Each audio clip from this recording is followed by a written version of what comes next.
Hello दोस्तों, आप लोग का स्वागत है मेरे चैनल पे। आज हम बात करेंगे एसएससी स्टेनो का जो एग्ज़ाम होना है, एग्ज़ाम के दिन क्या करना है, उससे पहले क्या करना है और अपने एग्ज़ाम को कैसे देना है। ये सारी चीज़ें बारे में हम डिस्कस करेंगे इस वीडियो में। तो जो बच्चे एग्ज़ाम दे चुके हैं पहले, उन्हें तो एक्सपीरियंस है, लेकिन जो फर्स्ट बार अपियरिंग कर रहे हैं इस एग्ज़ाम में, ये उनके लिए वीडियो है, वो ज़रूर देखें। क्योंकि और बहुत से लोग जो दोबारा दे रहे हैं वो भी देख सकते हैं, क्योंकि स्ट्रैटेजी होनी चाहिए एग्ज़ाम में, कैसे एग्ज़ाम देना है। एग्ज़ाम पेपर जब स्टार्ट होता है तो पैनिक नहीं होना है। ये सारी चीज़ों पर हम लोग डिस्कस करेंगे। तो पहली बात हम इस वीडियो में यही डिस्कस करेंगे कि जब आप एग्ज़ाम देने जा रहे हैं और हमारा एग्ज़ाम 6 तारीख को है, तो 6 तारीख की रात में ज़्यादा देर तक पढ़ाई नहीं करें। ये एक पहला बात है जो सबको ध्यान देनी चाहिए। क्योंकि क्या बच्चे सोचते हैं कि कल एग्ज़ाम है, आज पूरी रात जग के पढ़ता हूँ, तो ऐसा नहीं करना चाहिए। क्योंकि आप रात में अगर जगेंगे ज़्यादा देर तक या नहीं सोएंगे, तो आपका अगले दिन मानसिक जो है थकान हो जाएगी। तो मानसिक थकान की वजह से आप पेपर तो देंगे, बट आपका दिमाग सही से काम नहीं करेगा। क्वेश्चन देख के पैनिक हो जाएंगे, जल्दी जल्दी आंसर देने लगेंगे, या आंसर सब क्वेश्चन समझ में नहीं आएगा। ये सारी चीज़ें, बहुत सी चीज़ें होती है। तो आप प्लीज़ कृपया करके एग्ज़ाम के दिन उस रात में आप पढ़ाई नहीं करें। आप पूरी अच्छी से नींद लें, 7-8 घंटे की कम से कम नींद लें, और नींद लेने के बाद फ्रेश होके जाएं एग्ज़ाम देने, एकदम फ्रेश माइंड से एग्ज़ाम दें। दूसरी बात हम ये कहना चाहते हैं कि जब आपका मॉक एग्ज़ाम शुरू होगा, तो एग्ज़ाम शुरू होने से पहले आपको 10 मिनट का टाइम मिलता है, जो इंस्ट्रक्शन देता है एडमिट कार्ड पे लिखने के लिए। जो लाइनें आती हैं, एक लाइन, वो लिखने से पहले आप आराम से हो जाएँ, और आप पहले ये सोचें कि मुझे 3 सेक्शन है। स्टेनोग्राफ़र 2001 स्टेनोग्राफ़र के एग्ज़ाम में 3 सेक्शन होते हैं।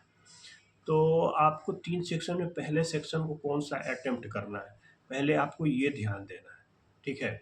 पहले अगर आप रीज़निंग से शुरू करते हैं, तो रीज़निंग से स्टार्ट करें। अगर आपको अच्छा लगता है कि नहीं मैं इंग्लिश से स्टार्ट करूँगा, तो इंग्लिश से स्टार्ट करें, और उसके बाद जीके जीएस से स्टार्ट करें।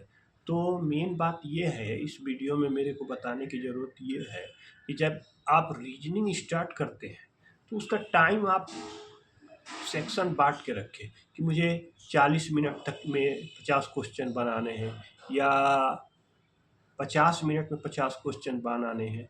ये आप पहले से ही फिक्स्ड कर रखें। क्योंकि क्या होता है कि आप स्टार्टिंग में इस पेपर बनाना शुरू करते हैं, और आपकी अगर स्पीड स्लो है और पेपर क्वेश्चन आ रहे हैं आपको सारे, तो आप छोड़ते नहीं हैं और टाइम देते चले जाते हैं, और आपकी स्पीड स्लो होने की वजह से आप एक ही सेक्शन में ज़्यादा टाइम दे देते हैं। तो इससे दिक्कत क्या होती है कि आपको नेक्स्ट सेशन में फिर जल्दी-जल्दी क्वेश्चन को आंसर देने पड़ते हैं, क्योंकि आप ऑलरेडी टाइम पहले ही कहीं दे चुके हैं। तो आपके पास अब कम बचा है, तो उसमें आप जल्दी-जल्दी आंसर देंगे, और जल्दी-जल्दी आंसर देने के चक्कर में बहुत सारी गलतियाँ हो जाती हैं। तो अगर आप 50 मिनट रीज़निंग के लिए रख रहे हैं, तो 50 मिनट में अगर आपके 45 क्वेश्चन ही बने हैं रीज़निंग के, तो आप स्किप कर दीजिए वहाँ से सेक्शन को। आप इंग्लिश में जाइए, आप जीके जीएस में जाइए, जो भी है। क्योंकि आप 5 मिनट 5 क्वेश्चन बनाने के चक्कर में अगर आप 5 मिनट इधर अपना देंगे, तो आपको क्या होगा कि उधर आपको 5 मिनट कम पड़ सकता है। तो आप अगर इंग्लिश का स्टार्ट करते हैं रीज़निंग के बाद, तो आप रीज़निंग इंग्लिश में आप समय बचा सकते हैं 5 मिनट की। मेरे 5 क्वेश्चन रीज़निंग के नहीं बने हैं, तो मैं इधर से 5 मिनट अपना बचा लेता हूँ, और वो फिर से लास्ट टाइम में मैं रीज़निंग में ले जाके फिर वो सारे टाइम दे देंगे। तो ऐसे कर सकते हैं। तो आप टाइम को एकदम सही से बाँट के रखें। और तीसरी बात जीके जीएस की रही, तो जीके जीएस के लिए ज़्यादा टाइम नहीं लगता है। अगर आपको क्वेश्चन आ रहे हैं तो ठीक है, नहीं आ रहे हैं तो आप स्किप करते चले जाइएगा, यही है। उसमें क्या है, उसमें तुक्का नहीं मारना है।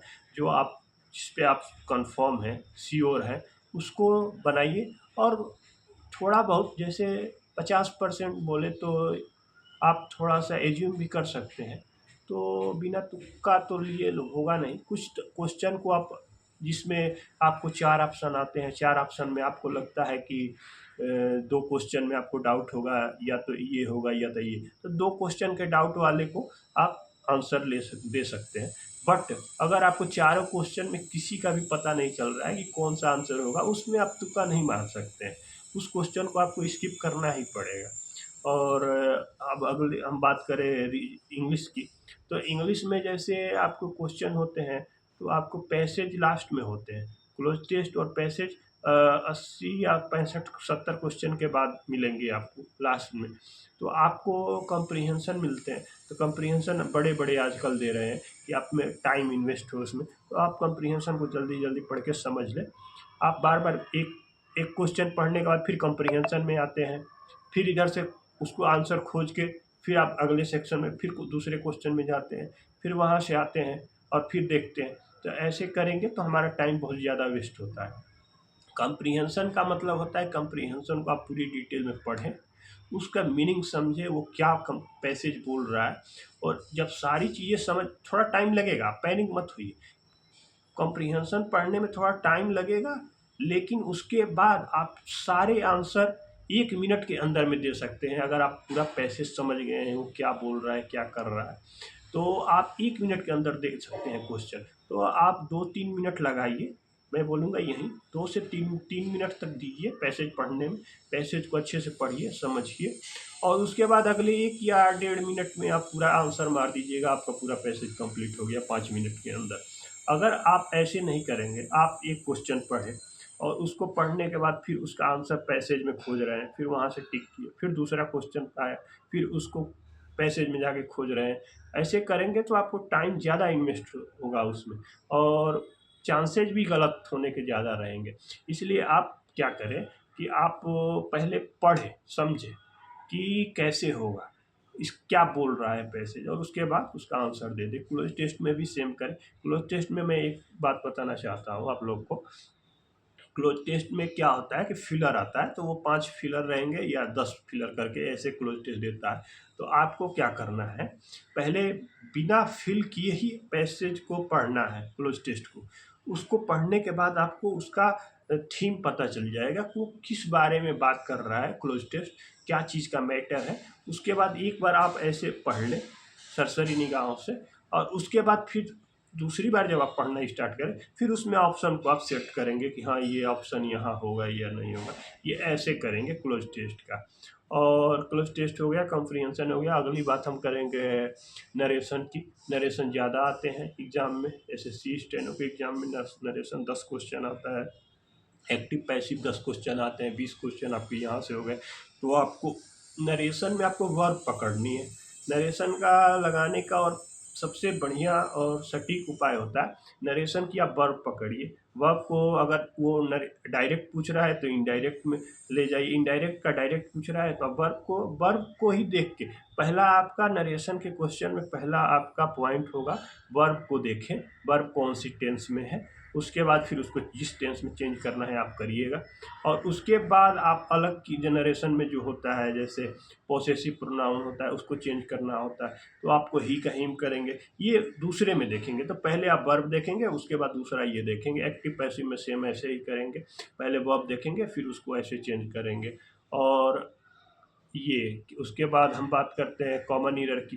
तो कॉमन ईरर में क्या होता है कि अगर आपको रूल पता है तो आप बना सकते हैं, तुक्का तो मार नहीं सकते। तो आप कॉमन ईरर में रूल पढ़ लीजिए, अभी 2-3 दिन टाइम में आप नोट्स बनाए होंगे, नोट्स पे आप जल्दी जल्दी पढ़ सकते हैं। नोट्स इसीलिए आदमी बनाता है कि नोट्स जब रिवाइज करना होगा तो मैं कम समय में ज़्यादा रिवाइज कर लूँगा। नोट्स का मेन उद्देश्य ही होता है कि आप जल्दी जल्दी एग्ज़ाम से पहले रिवाइज करने के लिए आप नोट्स बनाते हो, वरना बुक तो पढ़ी हुई है, पूरे रूल है उसमें, पूरी बुक तो कोई पढ़ नहीं पाएगा। इसलिए जो जो इम्पोर्टेंट रूल होते हैं उसके आदमी नोट्स बनाते हैं, वो नोट्स आप पढ़ते चले जाइए। अभी 2 दिन टाइम है, आप आराम से पढ़ लेंगे, सारे रिवाइज हो जाएंगे, फिर आप एग्ज़ाम में जाके उसको अप्लाई कर देंगे।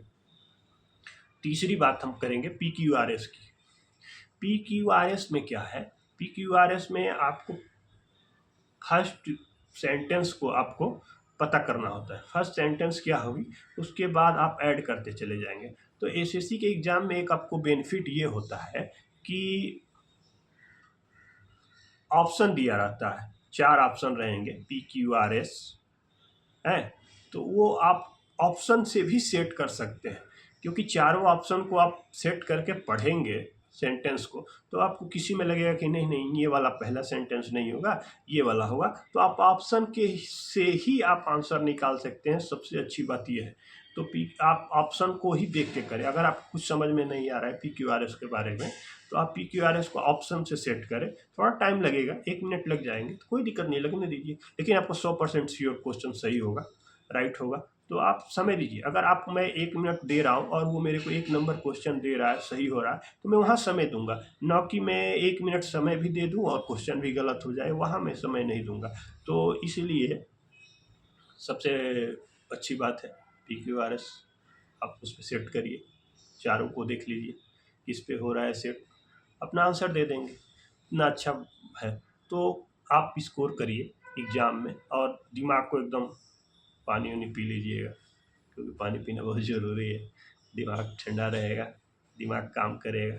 और सेंटर पे आप इधर उधर ज़्यादा, जब एग्ज़ाम से हॉल में जाएं, एंट्री करें, तो ज़्यादा इधर उधर की बातें सोचें नहीं, दिमाग को शांत रखें और एग्ज़ाम को ध्यान से दें। चलिए, आप लोग को एग्ज़ाम के लिए बेस्ट ऑफ लक। एग्ज़ाम होने के बाद बात करेंगे किसके कितने नंबर आ रहे हैं, आंसर की तो आ जाएगी। फिर हम स्किल की तैयारी करेंगे।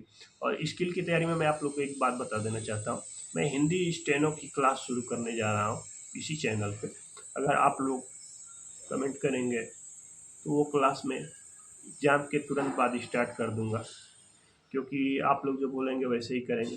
तो हिंदी स्टेनो जिसको जिसको सीखनी है वो मेरे को कमेंट करेंगे वीडियो देखने के बाद। अभी तो सब नहीं देखेंगे, क्योंकि सारे एग्ज़ाम देने में लगे हुए हैं, तैयारी करने में लगे हुए हैं।